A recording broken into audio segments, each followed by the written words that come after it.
La camarera se dirigía a trabajar en una fiesta en una mansión imponente cuando quedó paralizada al reconocer su propia fotografía de infancia enmarcada en negro. Clara respiró profundamente mientras se ajustaba el uniforme antes de entrar en la gran residencia de los Valderrama. Nunca había pisado un lugar tan majestuoso, los portones de hierro forjado de la entrada le parecían sacados de un palacio antiguo, recordándole lo distante que estaba de su vida común en San Aurelio, la ciudad donde compartía un pequeño departamento con su madre adoptiva. La celebración prometía ser una de esas donde la riqueza se exhibía sin pudor, lámparas de cristal colgaban en el vestíbulo, aromas de perfumes exclusivos impregnaban el aire y docenas de empleados iban de un lado a otro con bandejas repletas de copas de vino espumante y canapés diminutos. Para Clara, sin embargo, aquello no era más que otro turno de trabajo. Haz lo que debes y vuelve a casa, se repetía en silencio como un mantra, intentando tranquilizar los nervios que le temblaban en el estómago. En la cocina, el bullicio era constante. Se escuchaban órdenes rápidas, pasos apresurados y el choque metálico de bandejas. Clara trató de concentrarse en su tarea, servir bebidas, mantener limpias las mesas y no llamar demasiado la atención. Pero mientras recorría las salas, algo atrajo su mirada, un pasillo lateral, largo y silencioso, iluminado de una manera extraña, diferente al resto de la mansión. Sintió una atracción inexplicable hacia aquel corredor. Solo un minuto, se dijo, convencida de que no pasaba nada por echar un vistazo rápido. Dejó discretamente la bandeja en una mesa y, mirando a su alrededor para asegurarse de que nadie la veía, caminó hacia allí.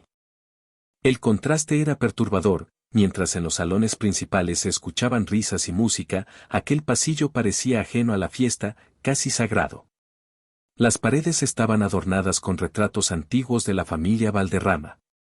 Sin embargo, uno al final del corredor destacaba de inmediato, un marco negro lo rodeaba, solemne, como si hubiera sido apartado a propósito del resto. Clara sintió que el corazón le latía con fuerza mientras se acercaba. Y cuando estuvo frente al cuadro, el tiempo pareció detenerse. No era la imagen de ningún Valderrama que ella conociera. Era una fotografía de una niña pequeña, de ojos grandes y cabello rizado. Pero lo que la dejó sin aliento fue darse cuenta de que aquella niña era ella. La joven permaneció inmóvil, como si hubiera visto un fantasma. La expresión inocente, el vestido sencillo de flores, incluso un pequeño lazo en el cabello, todo coincidía con un recuerdo de su propia infancia. ¿Qué hacía una foto suya en esa mansión? ¿Cómo había llegado allí? Su mente se llenó de preguntas. ¿Alguien de esa familia la conocía? ¿Existía un vínculo oculto entre ella y los Valderrama? La confusión la mareaba. Quiso salir corriendo, pero una fuerza invisible la mantenía frente al retrato, como si aquel secreto reclamara ser descubierto.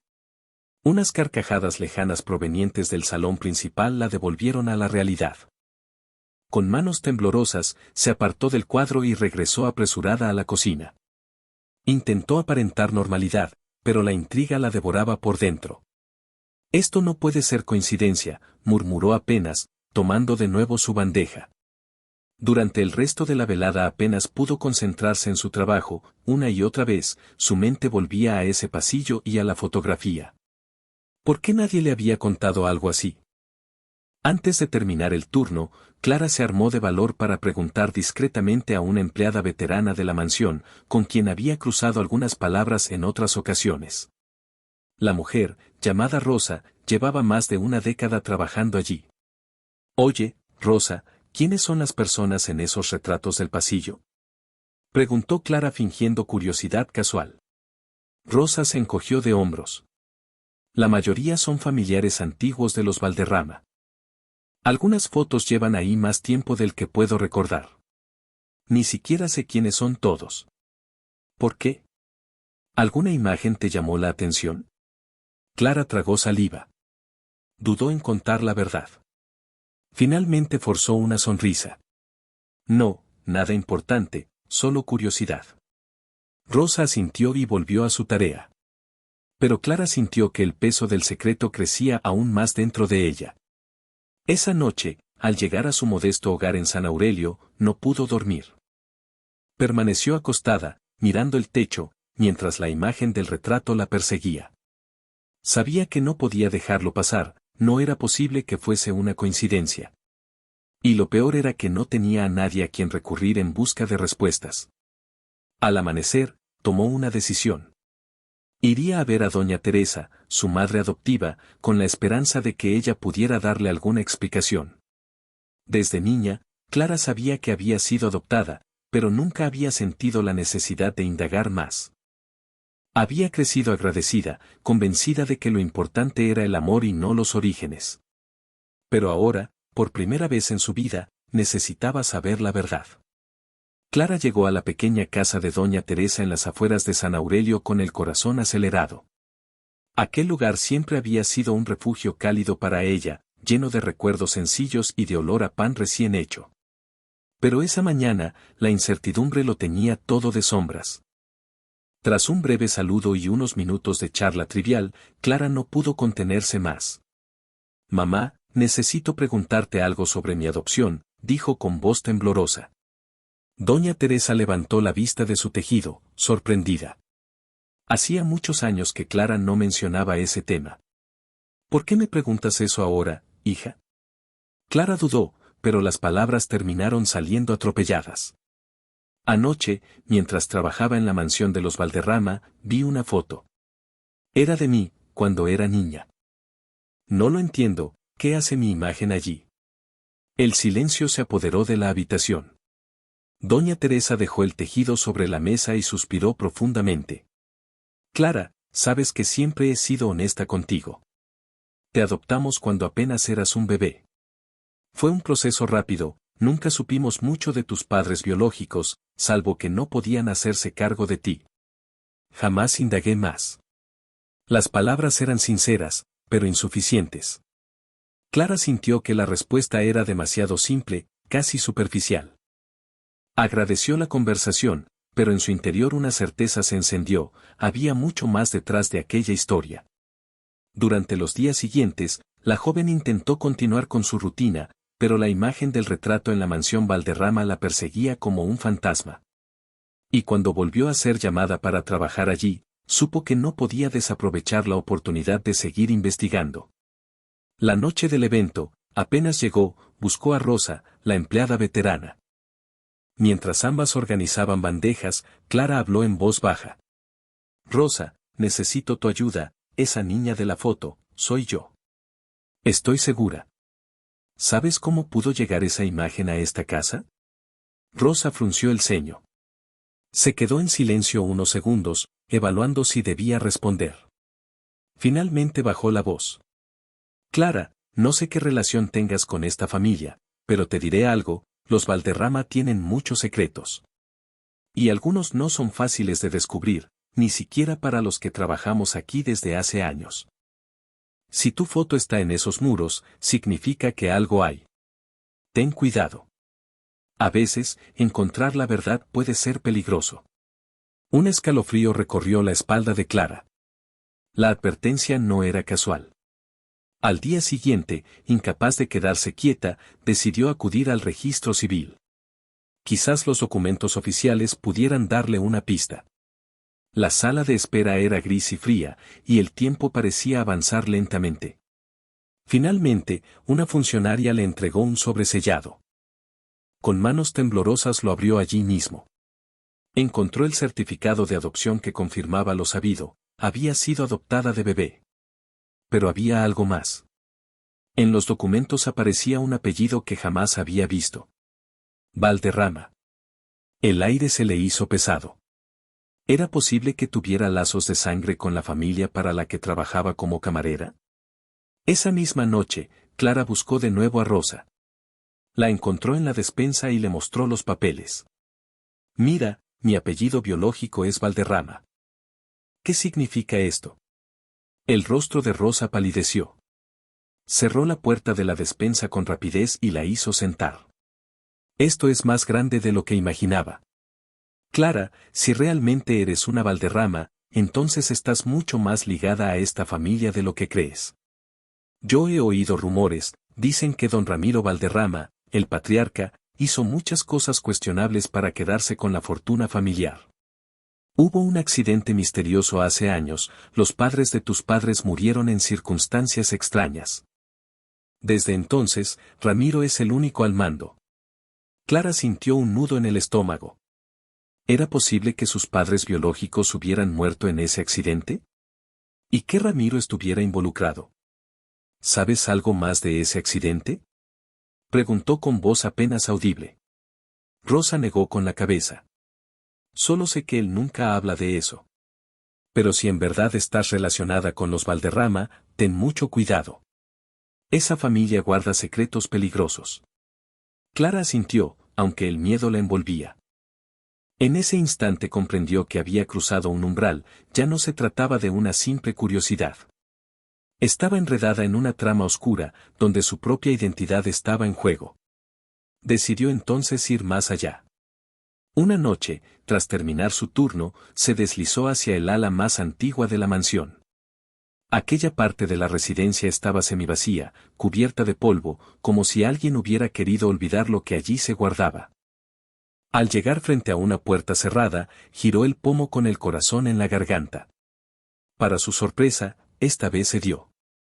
Dentro encontró una oficina llena de cajas, papeles y álbumes amarillentos. Comenzó a revisar nerviosamente hasta dar con un sobre escondido.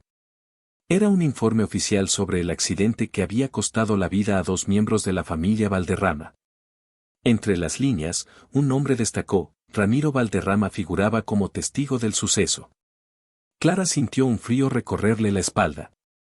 El documento mencionaba expresiones inquietantes como causas no concluyentes y testimonio ambiguo. Todo apuntaba a que aquel accidente no había sido tan accidental. Antes de que pudiera reaccionar, escuchó pasos detrás de ella. Se giró y se encontró frente a frente con don Ramiro. ¿Qué haces aquí, Clara?, preguntó con voz fría y calculadora. La joven intentó mantener la calma. Buscaba un objeto que otra empleada dejó aquí, nada importante, respondió fingiendo naturalidad. Ramiro la observó en silencio unos segundos, luego esbozó una sonrisa gélida. Es mejor no abrir puertas que permanecen cerradas. Algunas lo están por una razón. La advertencia la atravesó como un cuchillo. Clara supo que él sospechaba. Esa noche, al llegar a su pequeño apartamento, sacó de su bolso el sobre con el informe. Sentada en la penumbra, comprendió que tenía en sus manos una pista crucial. El riesgo era enorme, pero ya no podía detenerse. Clara pasó la noche en vela, sentada a los pies de su cama, con el sobre abierto sobre las rodillas y el rumor lejano de los autobuses de San Aurelio filtrándose por la ventana. El informe del supuesto accidente no le quitaba los ojos de encima: nombres, fechas, términos fríos que hablaban de muerte como si fuera un trámite. En una esquina, subrayado con tinta desteñida, volvía a aparecer: Ramiro Valderrama, testigo. Amaneció con la determinación endurecida. Si el papel decía tan poco, alguien tendría que decir lo que el papel callaba. Regresó a la mansión esa tarde, desde la puerta de servicio, procurando que su paso se confundiera con la coreografía cotidiana de cocineros, floreros y meseros. En la cocina encontró a Rosa apilando porcelana con precisión de relojera. Necesito algo más que advertencias, susurró Clara, sin preámbulos. Un nombre, un lugar, una pista. Lo que sea. Rosa la miró largo rato, como midiendo la grieta exacta por donde podía romperse su vida si abría la boca. Bajó el tono. Hubo alguien que estuvo demasiado cerca de todo. Gaspar Álvarez. Chofer de la familia, de los tiempos de don Ramiro joven. Lo echaron después del accidente. Dicen que se fue a Santa Nereo, un pueblo de talleres y barcos, a 2 horas. ¿Crees que hablaría conmigo? No lo sé. Pero si alguien recuerda cómo olía esa noche de lluvia, es él. Clara anotó el nombre en la primera página de una libreta casi nueva y, al terminar el turno, tomó un bus interurbano hacia la costa. La carretera, flanqueada por campos de trigo y silos oxidados, parecía estirarse sin fin. A cada kilómetro, la mansión se empequeñecía en su memoria, pero la figura de Ramiro crecía como una sombra alargada detrás de los ojos. Santa Nereo la recibió con olor a combustible y sal.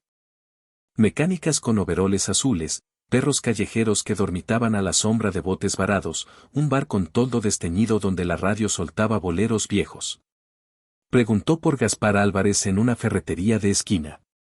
Un hombre con manos negras de aceite señaló con el mentón hacia un galpón de chapa, el de las camionetas viejas. La puerta estaba entreabierta, dentro, un ventilador peleaba con el calor mientras un hombre delgado, de barba cana y gafas barridas por rayones, ajustaba el carburador de una pickup. ¿Don Gaspar? Clara dio un paso, cuidando de no pisar una bandeja con tornillos.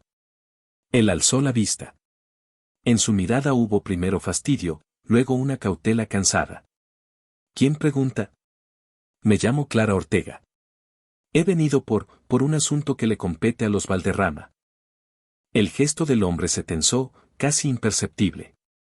Esa gente no trae nada bueno, murmuró, y volvió a apretar una tuerca. Si viene de su parte, puede decirles que no reparo conciencias. No vengo de su parte. Busco la verdad sobre un accidente. Y sobre 2 personas que murieron aquella noche. Gaspar dejó la llave fija sobre la mesa.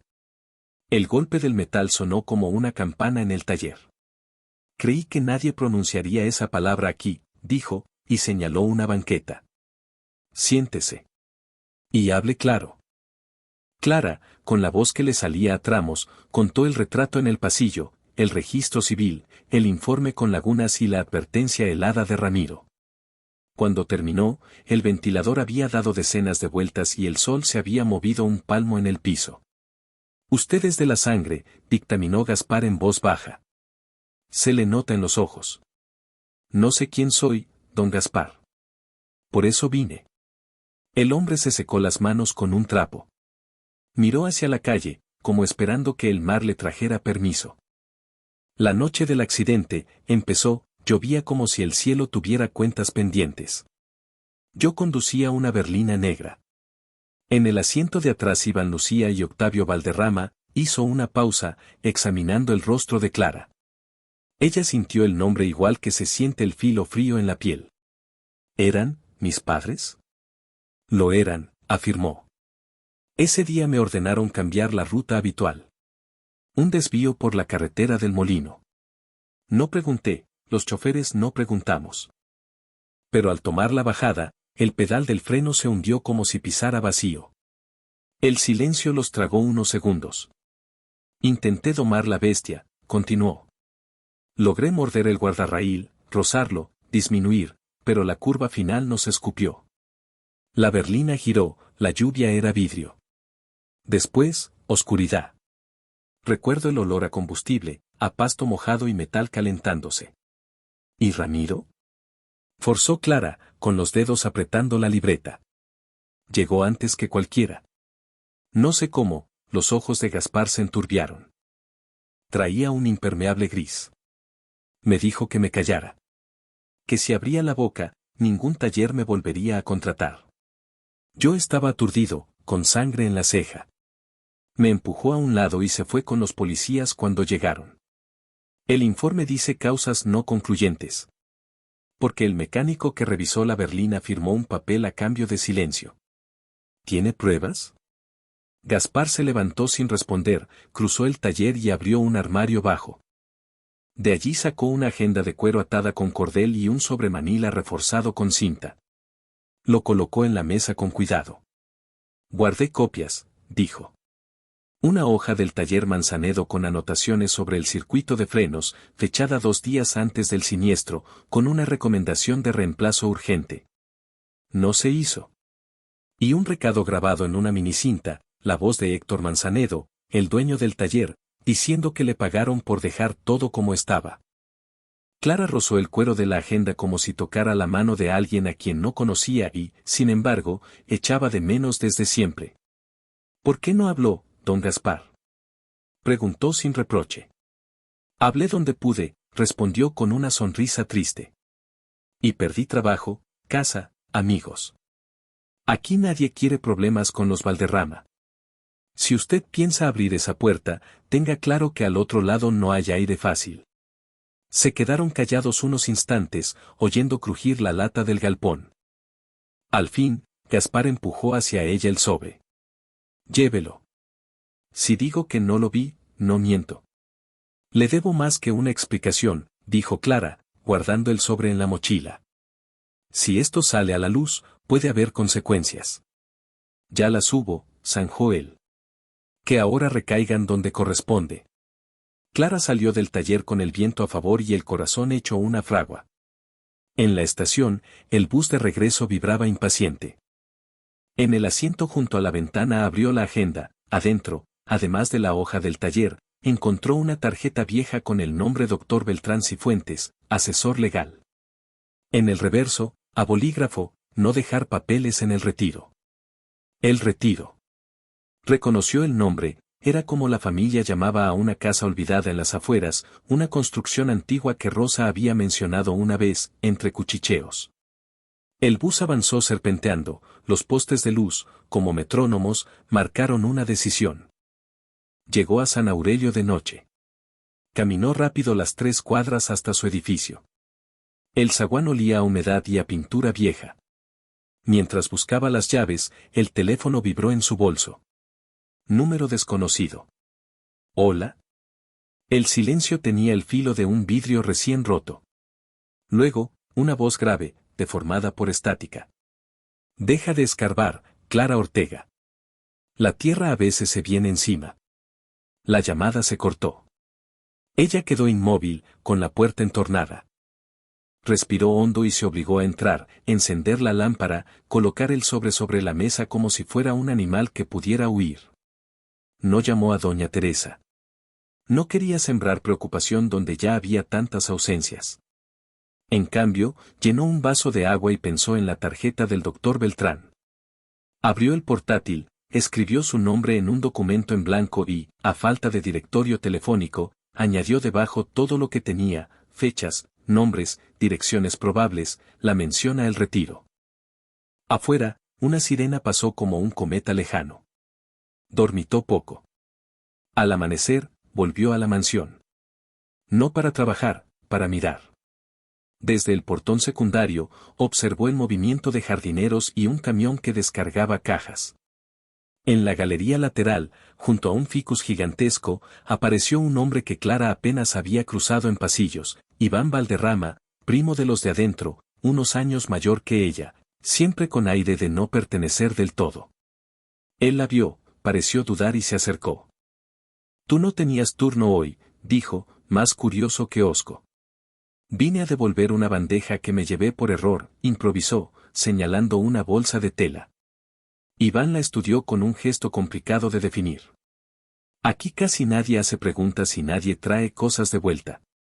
Eres rara, Clara. A veces lo raro es solo lo que no encaja en la foto, replicó, antes de morderse la lengua.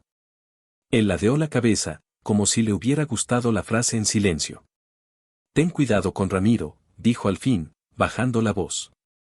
Últimamente anda, atento. Yo que tú no me quedaría demasiado en sombras. Gracias, alcanzó a decir ella. Pero Iván ya se había alejado, dejando tras de sí la sensación de una puerta que quizá, en otro momento, podría abrirse.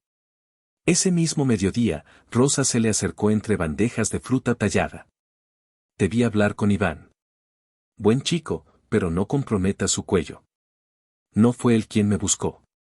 Mejor. Hay un detalle que no te dije, Rosa bajó aún más el tono. Antes del accidente, los Valderrama guardaban documentos y baúles en El Retiro. Desde entonces, la casa quedó cerrada. Don Ramiro odia ese lugar.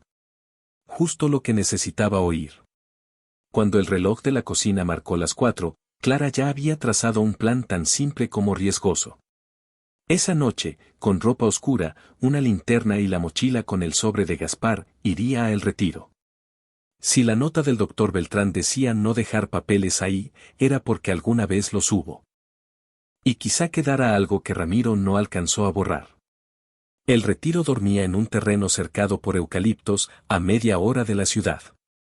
Las paredes, comidas por el musgo, las ventanas, clavadas con tablones, la verja, cerrada con un candado que se dio tras insistir con una herramienta prestada, un viejo abretuercas que aún olía al taller de Gaspar. El jardín era un tapiz de hojas húmedas. A cada paso, el silencio parecía recordar quién había sido dueño del último grito. La puerta principal no se abrió. La lateral, sí, bisagras que gemían y un pasillo de losas crujientes. Clara avanzó con la linterna baja, para hacer menos visible el faro. Salón, comedor, una biblioteca pequeña con estantes vacíos y polvo que se pegaba al aliento. Buscó más, un corredor con papel mural despegado, una escalera que bajaba, estrecha, al semisótano. Abajo olía a madera húmeda y a papel mojado. Había un archivador metálico con 3 cajones. El primero, vacío. El segundo, lleno de carpetas rotuladas con años antiguos, recortes de prensa y facturas. El tercero se resistió. Clara tiró, la corredera chirrió y, como si algo se diera en su interior, el cajón se abrió de golpe. Dentro, una carpeta azul con el sello de Cifuentes y Asociados. La misma tipografía de la tarjeta del doctor Beltrán. En la portada, con lápiz, reservado, sucesión. Abrió. Dentro había un borrador de contrato de fideicomiso, con fechas previas al accidente, que restringía el acceso a parte de la fortuna en caso de conflicto entre herederos. Una carta sin firma, mecanografiada, con la frase, el control no se pierde si el timón queda en manos firmes.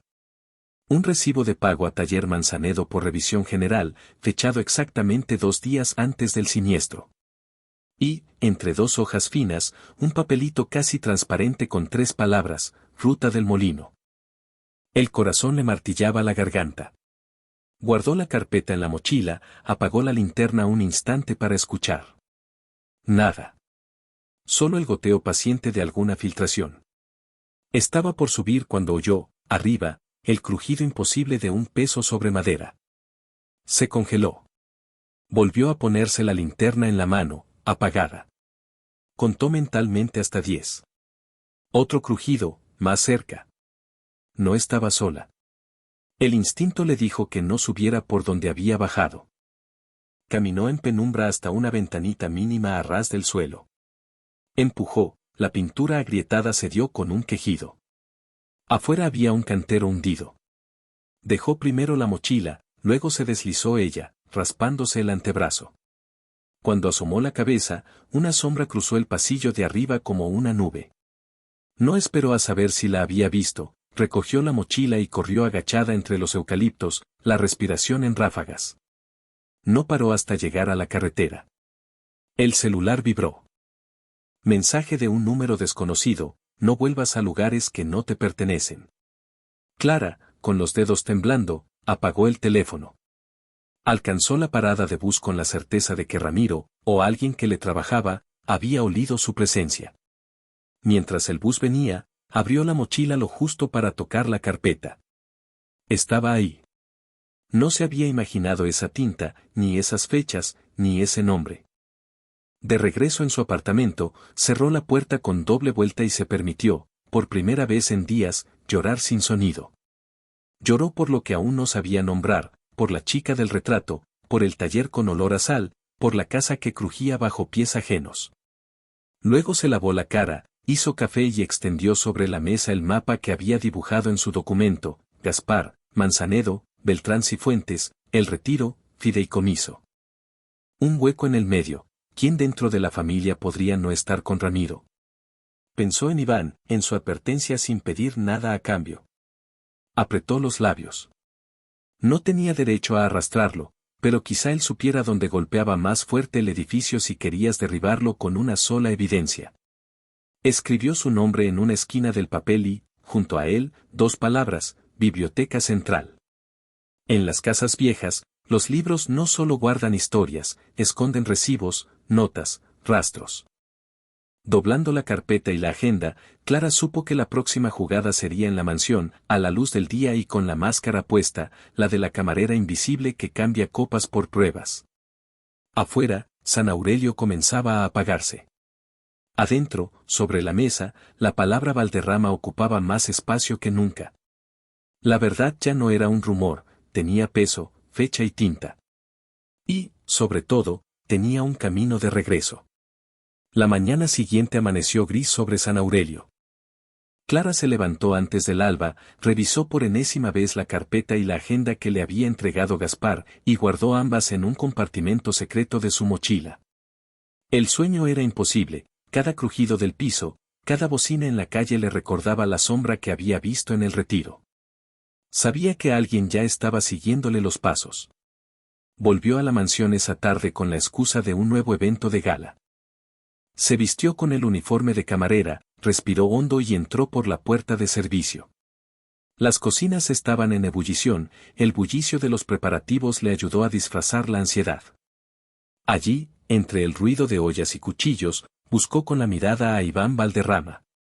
No lo encontró hasta más tarde, cuando servía copas en el salón de los ventanales altos. Él estaba apartado, recostado contra una columna, observando la fiesta con una expresión distante.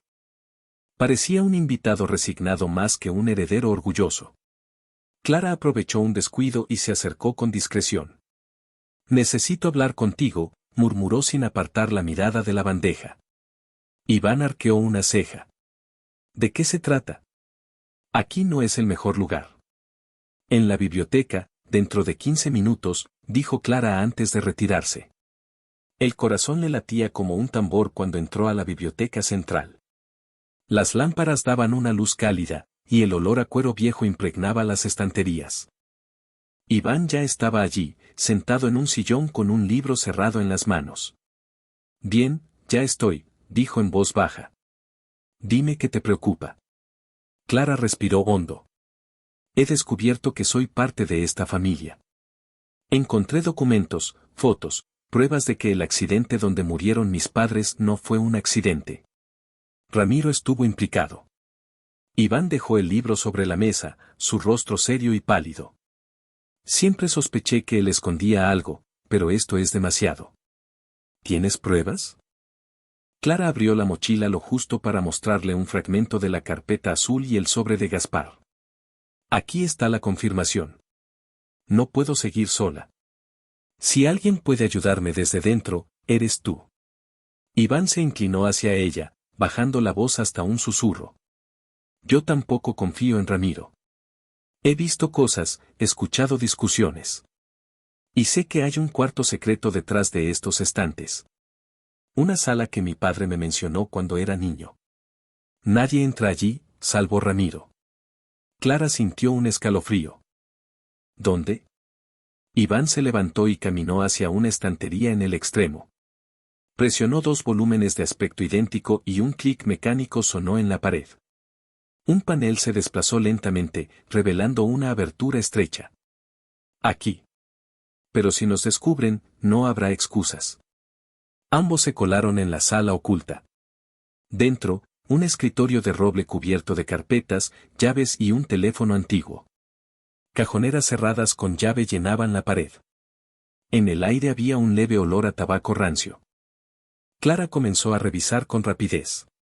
Encontró cartas a nombre del abogado Beltrán Cifuentes, contratos firmados antes del accidente y notas dispersas con frases como asegurar control de bienes y evitar sucesión indeseada. Era la confirmación de que Ramiro había maniobrado mucho antes de la tragedia. De pronto, un ruido de pasos en el pasillo lo sobresaltó. Iván cerró de golpe la estantería, escondiendo el acceso secreto. Minutos después, la puerta de la biblioteca se abrió, era Ramiro. «Iván, ¿qué haces aquí a estas horas?» Su tono era afilado. «Nada, tío». «Leyendo», contestó él con calma, aunque Clara sintió cómo se le helaba la sangre. Ramiro miró a ambos con una sospecha helada. Sus ojos se detuvieron en Clara por un instante más largo de lo normal. Después, sonrió con esa frialdad que la chica ya conocía. «Recuerden, hay lugares en esta casa que no son para todos». Cuando se marchó, Clara apenas respiraba. «¿Sabe algo?», susurró. Iván asintió. «Por eso tenemos que movernos rápido. Si tienes pruebas, hay que sacarlas de aquí antes de que Ramiro las destruya». Clara se llevó la mano al bolsillo donde guardaba la agenda de Gaspar. «Tengo un nombre, el doctor Beltrán Cifuentes. Él estuvo involucrado en todo esto. Tal vez aún tenga información que podamos usar». «Lo conozco», dijo Iván, sorprendido. Mi padre trató con él hace años. Vive en Puerto Escondido, a pocas horas de aquí. Clara lo miró fijamente. Entonces, iremos a verlo. Esa misma noche, después del evento, Clara y Iván se reunieron en secreto. Acordaron viajar al amanecer a Puerto Escondido, antes de que Ramiro pudiera adivinar sus movimientos. Pero al salir de la mansión, un escalofrío recorrió a Clara. En la acera, estacionado frente a su edificio, había un coche oscuro que reconoció del día anterior. Alguien los vigilaba. Cuando llegó a su apartamento, encontró un sobre deslizado bajo la puerta. Lo abrió con cuidado. Dentro había una sola hoja, mecanografiada. Sabemos lo que buscas. Último aviso. El pulso le tembló, pero al mismo tiempo sintió como la determinación se le endurecía en las venas. La verdad estaba cerca, demasiado cerca como para retroceder. Al día siguiente, Clara y Iván partirían hacia Puerto Escondido, en busca del abogado que podía desenterrar el pasado. Y sabían que con cada kilómetro que se alejaban de San Aurelio, la furia de Ramiro se desataría aún más. El amanecer en San Aurelio tenía un aire pesado, como si el cielo supiera que algo estaba por quebrarse. Clara esperó a Iván en una esquina discreta, lejos de la mansión y de su edificio, ambos demasiado expuestos. Él apareció en un coche modesto, sin emblemas de la familia, un vehículo viejo que usaba para escapar de la rigidez de los Valderrama. Sube rápido, dijo, sin perder de vista los espejos retrovisores. El trayecto hacia Puerto Escondido fue silencioso al principio. La carretera costera se extendía entre acantilados y pinares, mientras el mar rompía con violencia contra las rocas. Clara observaba el horizonte intentando calmar el vértigo que le provocaba la cercanía de la verdad. Finalmente, habló. ¿Conoces personalmente a Beltrán Cifuentes? Lo vi de niño. Era abogado de confianza de mi padre. Después del accidente, desapareció de la vida de la familia. Creo que sabía demasiado, y por eso Ramiro lo apartó. Clara asintió. Si aún vive en Puerto Escondido, puede ser nuestra llave. Gaspar encontró una tarjeta con su nombre en los papeles del accidente. Tras varias horas de viaje, llegaron a la ciudad costera. Puerto Escondido era un puerto pesquero venido a menos, con calles empedradas y balcones carcomidos por la sal. Preguntaron en un café por la dirección de Beltrán Cifuentes. El camarero, un hombre de bigote fino, señaló una casa cerca del faro.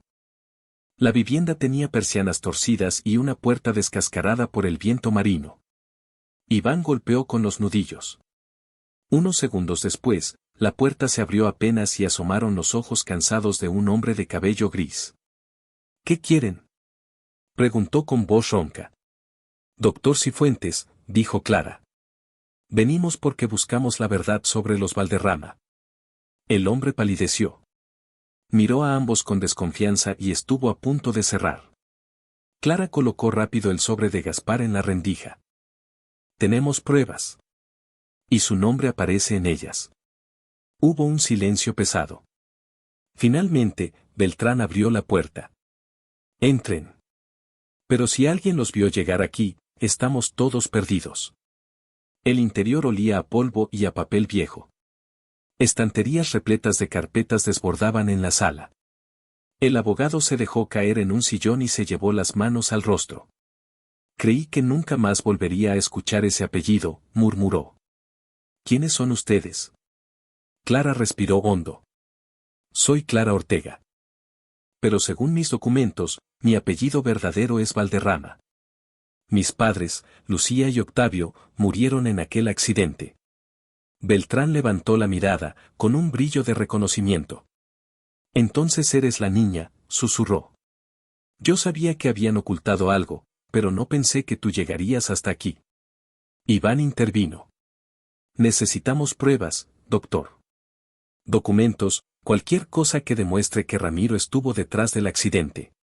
Beltrán se levantó despacio y caminó hacia un mueble cerrado con llave. Sacó un manojo de llaves oxidadas, abrió y extrajo una caja metálica. La colocó sobre la mesa y la abrió con manos temblorosas. Dentro había contratos, cartas y un diario personal. Esto lo guardé como seguro. Ramiro nunca supo que hice copias. Aquí hay todo, pagos al taller Manzanedo, notas sobre maniobras legales, y algo más. Tomó un sobre amarillo y lo abrió. Una carta escrita por mí, dirigida al juez de sucesiones, que nunca envié. Clara tomó la carta y comenzó a leer. Su respiración se agitó. El documento explicaba cómo Ramiro había presionado para declarar la muerte de Lucía y Octavio como accidental y acelerar el traspaso de la herencia. También advertía sobre amenazas recibidas si alguien intentaba cuestionar la versión oficial. Esto es suficiente para abrir un proceso, dijo Iván, con voz firme. Beltrán negó con la cabeza. No subestimen a Ramiro. Tiene contactos en tribunales, en la policía, en la prensa. Si mueven estas piezas sin cuidado, terminarán sepultados. De pronto, un ruido metálico retumbó en la calle. Los tres se quedaron en silencio. Clara corrió a la ventana y vio un coche negro estacionado frente a la casa. Dos hombres de traje permanecían dentro, observando. Nos siguieron, dijo en un susurro. Beltrán se puso de pie de un salto. Rápido. Por la parte trasera. Conozco un callejón que da a la playa. Tomaron la caja metálica y corrieron por un pasillo estrecho hasta salir a un patio descuidado. El abogado abrió una puerta trasera que daba a un sendero arenoso. El sonido del mar los envolvió. Vayan ustedes, dijo Beltrán, entregando la caja a Clara. Yo los distraeré. No, tiene que venir con nosotros, protestó Iván. Beltrán sonrió amargamente. Mi tiempo ya pasó. El suyo apenas comienza. Antes de que pudieran insistir, los empujó hacia el sendero y cerró la puerta. Desde dentro, escucharon cómo arrastraba muebles para bloquearla. Clara e Iván corrieron por la arena húmeda, la caja apretada contra el pecho de ella, mientras el rugido del mar parecía cubrir sus pasos. Cuando al fin alcanzaron la carretera costera, Clara se detuvo jadeando. ¿Y si lo atrapan?, preguntó con la voz rota. Iván miró hacia atrás, con los ojos oscuros de furia. Entonces no podemos fallar. Tenemos lo que él protegió todos estos años. Ahora es nuestra responsabilidad. Clara apretó la caja contra su pecho. En su interior estaba la verdad, y también el peligro. Y sabía que Ramiro no descansaría hasta recuperarla. La huida por las calles desiertas de Puerto Escondido dejó a Clara e Iván con el corazón martillando en las sienes. Apenas amanecía cuando lograron abordar un autobús que los llevaría de regreso a San Aurelio. Clara mantenía la caja metálica sobre sus rodillas, cubierta con un abrigo, como si protegiera a un niño dormido. Nadie en el bus sabía lo que llevaba allí dentro, la historia enterrada de la familia Valderrama. El viaje de regreso fue silencioso. Iván mantenía los ojos fijos en la ventanilla, atento a cualquier coche que pudiera seguirlos. Clara repasaba una y otra vez el contenido de la caja en su mente: cartas, contratos, el diario de Beltrán, la hoja con los pagos al taller Manzanedo. Cada pieza era un golpe directo al muro de silencio que Ramiro había levantado durante décadas.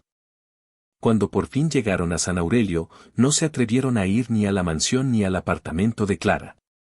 En su lugar, buscaron refugio en una pequeña pensión cerca del mercado central. La dueña, una mujer robusta de cabello blanco, les entregó una habitación sin hacer preguntas. Necesitamos un plan, dijo Iván apenas cerraron la puerta. Con estas pruebas podemos ir directamente a la policía, propuso Clara, aunque su voz temblaba. Iván negó con la cabeza. Ramiro tiene demasiadas conexiones. Conozco oficiales que le deben favores. Si llegamos primero a la policía, las pruebas desaparecerán antes de que podamos parpadear. Clara apretó los labios. ¿Entonces, la prensa? Exacto, asintió Iván.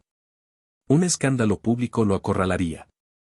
Ramiro no podría esconderse tras sus contactos si todo el país supiera la verdad.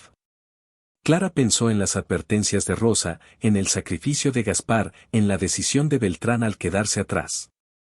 Todos habían arriesgado su vida para que las piezas llegaran hasta ella.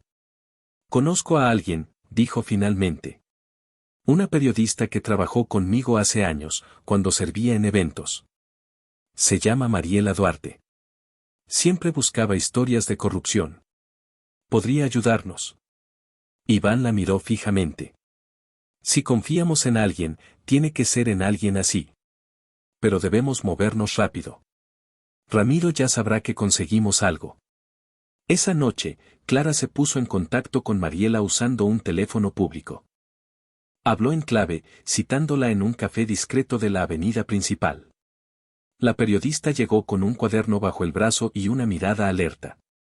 Tras escuchar el relato de Clara y ver apenas algunos documentos, sus ojos se abrieron con asombro. Esto es dinamita pura, dijo en voz baja. Si lo publico, la familia Valderrama no volverá a ser intocable. Pero necesitan saber algo, si doy este paso, no hay vuelta atrás. Van a ir por ustedes. Ya lo están haciendo, respondió Clara, mostrando el sobre de advertencia que habían deslizado bajo su puerta. Mariela apretó los labios, decidida.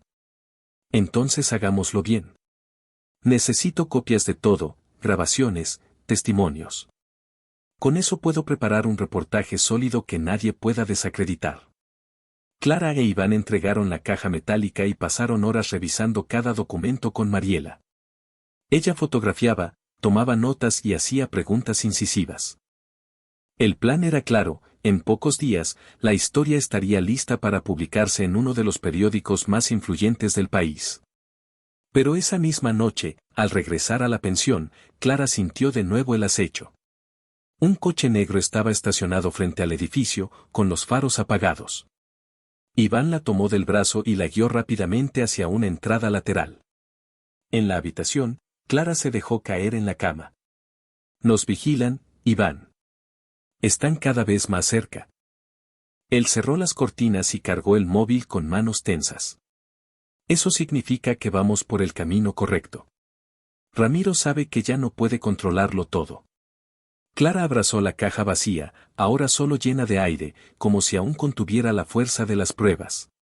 No me detendré, susurró. No después de lo que hicieron con mis padres. Iván se sentó a su lado. Entonces tendremos que estar preparados. Cuando la verdad salga, Ramiro no se quedará de brazos cruzados. Hará lo que sea por callarnos. Clara levantó la vista. En sus ojos ya no había solo miedo, había determinación. Que lo intente. Esta vez no estoy sola. Los días siguientes en San Aurelio fueron un torbellino de tensión contenida. Clara apenas dormía, cada ruido en el pasillo de la pensión le parecía una pisada enemiga. Mientras tanto, Mariela Duarte trabajaba incansablemente, entrevistaba a Clara, cotejaba fechas, verificaba firmas y comparaba testimonios con archivos antiguos.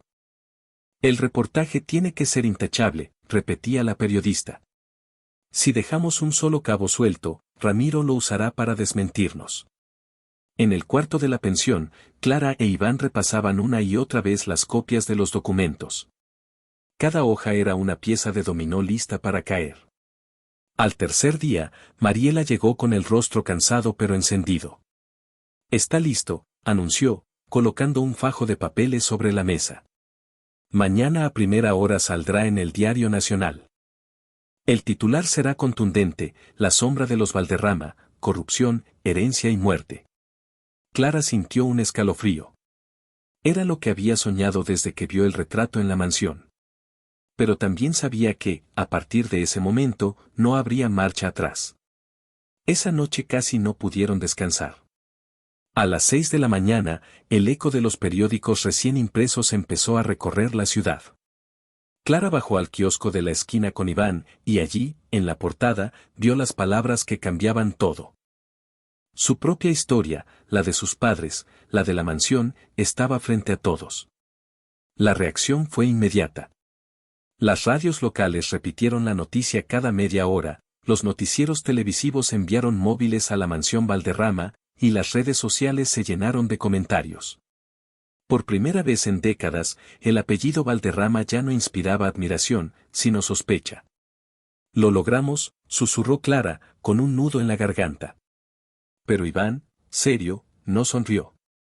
Ahora empieza lo más difícil. Tenía razón.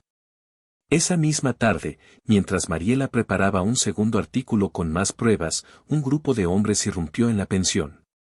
Golpearon la puerta de la habitación con violencia. Clara Ortega, abra inmediatamente. Gritó una voz autoritaria. Clara e Iván se miraron aterrados. Por fortuna, la dueña de la pensión, una mujer de carácter, se interpuso desde el pasillo. Aquí no entran sin orden judicial, les espetó. Los hombres dudaron, intercambiaron miradas y se retiraron con una amenaza. No podrán esconderse para siempre. Iván cerró la puerta con doble pestillo. Esto fue un aviso. Ramiro está desesperado. Horas después, llegó la confirmación, Ramiro Valderrama apareció en televisión, acompañado de abogados y portavoces, declarando que todo era una calumnia organizada para destruir su reputación. Pero su rostro, rígido y tenso, delataba que la tormenta lo estaba alcanzando. Mariela llamó por teléfono. Clara, Iván, esto apenas empieza. La fiscalía ya no puede ignorar las pruebas. He hablado con un juez independiente. Van a abrir una investigación formal. Clara apretó el auricular con fuerza. Por fin la justicia parecía moverse. Sin embargo, en el fondo de su pecho seguía latiendo el miedo. Ramiro no se rendiría sin luchar. Aquella noche, cuando intentaba dormir, el teléfono volvió a sonar. Número desconocido.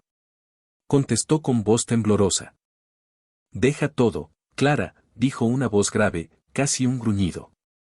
Si sigues, terminarás como tus padres. El silencio que siguió fue aún más escalofriante que la amenaza. Clara colgó con las manos heladas. Se giró hacia Iván, que la miraba fijamente. Esto significa que estamos muy cerca, dijo él. Clara respiró hondo. Entonces no pienso detenerme. Esta vez no. El eco del escándalo retumbaba en todo San Aurelio. Durante días, las portadas y noticieros no hablaban de otra cosa, los Valderrama, corrupción, fortuna y muerte. Las imágenes de la mansión rodeada de periodistas se volvieron habituales. Clara observaba la televisión en la habitación de la pensión con una mezcla de vértigo y esperanza. Pero sabía que Ramiro Valderrama no iba a quedarse quieto. Y tenía razón. Al tercer día, cuando parecía que la presión pública lo ahogaba, Ramiro lanzó su contraataque. Sus abogados convocaron a una rueda de prensa en un hotel de lujo. Frente a las cámaras, presentaron documentos y testigos que afirmaban que Clara había sido adoptada de manera irregular y que todo su relato era un invento para reclamar una herencia que no le correspondía. Es una impostora, declaró uno de los portavoces. Una mujer resentida que busca destruir el buen nombre de la familia Valderrama. Clara, viendo la transmisión desde la pensión, sintió que el suelo se abría bajo sus pies. «Mienten», exclamó, golpeando la mesa. «Quieren hacerme quedar como una farsante». Iván le tomó la mano. «Clara, calma. Era predecible. Están usando la misma arma de siempre, la manipulación». Esa noche, alguien volvió a seguirlos. Mientras caminaban hacia un café para reunirse con Mariela Duarte, Clara notó un hombre que los acechaba desde la acera opuesta. Iván lo enfrentó de repente, pero el desconocido escapó corriendo. En el suelo quedó caer un sobre. Dentro, una foto, Clara de niña, junto a una pareja sonriente que no conocía. En el reverso, un mensaje: tus padres no eran lo que crees. El corazón de Clara se detuvo un segundo. ¿Quiénes son?, preguntó, con voz apenas audible. Mariela, al ver la foto, frunció el ceño. Esto puede ser un intento de confundirnos, o de revelar algo más. Debemos investigar quiénes eran esas personas. Clara pasó la noche en vela observando la foto bajo la luz amarilla de la lámpara. El parecido con su propio rostro era innegable. Pero si no eran Lucía y Octavio, ¿quiénes eran? Al día siguiente, Mariela consiguió un contacto en el registro civil. Tras horas de espera y documentos viejos sobre la mesa, la verdad apareció como un golpe. La foto mostraba a los padrinos legales de Clara, que habían intentado reclamar su custodia cuando era bebé. Nunca lo lograron porque Ramiro, usando su influencia, bloqueó el proceso. Lo que significa, explicó Mariela, que desde el principio Ramiro decidió tu destino. Te apartó de quienes querían protegerte. Clara sintió una mezcla de rabia y tristeza. No solo había perdido a sus padres en aquel accidente, sino que también le habían arrebatado la oportunidad de crecer con quienes podrían haberle contado la verdad. Ese hombre me robó hasta mi identidad, dijo con lágrimas contenidas. Iván le puso una mano en el hombro. Y por eso vamos a detenerlo. Mientras tanto, en la mansión Valderrama, Ramiro comenzaba a perder aliados. Algunos socios cortaban lazos para salvar su reputación. Sin embargo, el patriarca seguía moviendo sus hilos. Una noche, Mariela recibió una llamada anónima. Una voz masculina, nerviosa, pidió hablar con ella en secreto. Sé cosas de Ramiro, dijo. Cosas que no han salido en los papeles. Pero si hablo, necesito protección. Mariela organizó el encuentro en una plaza discreta. Clara e Iván insistieron en acompañarla. El hombre resultó ser un antiguo contador de la familia. Les entregó un cuaderno lleno de anotaciones, transferencias, pagos en efectivo, nombres de funcionarios sobornados. Con esto ya no podrán decir que todo es un invento, afirmó Mariela. Pero apenas se marcharon, un coche oscuro aceleró hacia ellos desde la esquina. Clara e Iván lograron apartarse, pero el contador fue embestido y cayó al suelo. El vehículo huyó sin dejar rastro. Clara corrió hacia el hombre, que agonizaba en el pavimento. Él tomó su mano con la poca fuerza que le quedaba. No se detengan, susurró antes de cerrar los ojos para siempre. El llanto ahogado de Mariela y la rabia de Iván se mezclaron con las sirenas que llegaban tarde. Clara, empapada en lágrimas, juró en silencio que no abandonaría la lucha. Ahora no solo buscaba justicia por sus padres, sino también por cada persona que había pagado el precio del silencio impuesto por Ramiro. Las campanas de la Catedral de San Aurelio sonaban graves cuando Clara salió del tribunal provisional. La noticia del asesinato del contador había sacudido a todos, y la fiscalía ya no podía ignorar el patrón de violencia que seguía a la familia Valderrama. Los documentos que aquel hombre entregó, junto con el material de la caja metálica y el reportaje de Mariela Duarte, empujaron al juez a abrir un proceso formal contra Ramiro Valderrama. Por primera vez, el patriarca aparecía citado en un expediente judicial. Está acorralado, dijo Iván mientras caminaban por la plaza, custodiados por 2 policías que la fiscalía les había asignado como protección. Y un animal acorralado es más peligroso, respondió Clara con voz baja. Las calles de la ciudad hervían con rumores. Algunos antiguos aliados de Ramiro hablaban ya de traición y se apresuraban a salvarse entregando fragmentos de información. Los periódicos mostraban portadas cada vez más duras. Ramiro Valderrama bajo investigación, se derrumba el imperio de la familia más poderosa. Esa noche, mientras revisaban los últimos documentos en la pensión, Clara tomó una decisión. Tengo que enfrentarlo. Iván levantó la vista, incrédulo. ¿Qué dices? He pasado semanas huyendo, escondiéndome. Pero todo empezó en esa mansión, con ese retrato mío en el pasillo. Y tiene que terminar allí. Quiero mirarlo a los ojos y escucharlo decir la verdad. Iván negó con la cabeza. Es demasiado arriesgado. Ramiro todavía tiene poder y hombres a su servicio. Clara respiró hondo. Toda mi vida me la robó en silencio. No quiero que también me robe el valor de preguntar lo que necesito saber. Mariela, que estaba presente, la observó con seriedad. Si lo haces, que sea con cuidado. Y no sola. Al día siguiente, Clara regresó a la mansión por primera vez desde el escándalo. La policía ya había instalado un cerco en los alrededores, pero dentro Ramiro seguía actuando como dueño de su reino. Cuando la vio entrar en el salón principal, sus labios se curvaron en una sonrisa amarga. Así que la bastarda perdida se atreve a volver, dijo, dejando el vaso de coñac sobre la mesa. Clara sostuvo su mirada. Soy tu sangre, Ramiro. Y lo sabes. Lo dicen los documentos, lo dicen las fotos, lo dicen tus propios secretos. El rostro del patriarca se endureció. Durante unos segundos reinó un silencio insoportable. Luego, Ramiro se levantó lentamente de su sillón. Tus padres no eran las víctimas que imaginas, niña. Ellos también tenían ambiciones, y jugaban un juego peligroso. Clara sintió que el corazón le golpeaba el pecho. ¿Los mataste? Ramiro rió sin alegría. El destino se encargó de ellos. Yo solo me aseguré de que la fortuna no se hundiera con su necedad. Iván, que había entrado tras Clara, no pudo contenerse. Siempre con excusas. Arruinaste a toda nuestra familia por tu ambición. Ramiro lo fulminó con la mirada. Tú, Iván, deberías agradecer que no te dejé en la calle.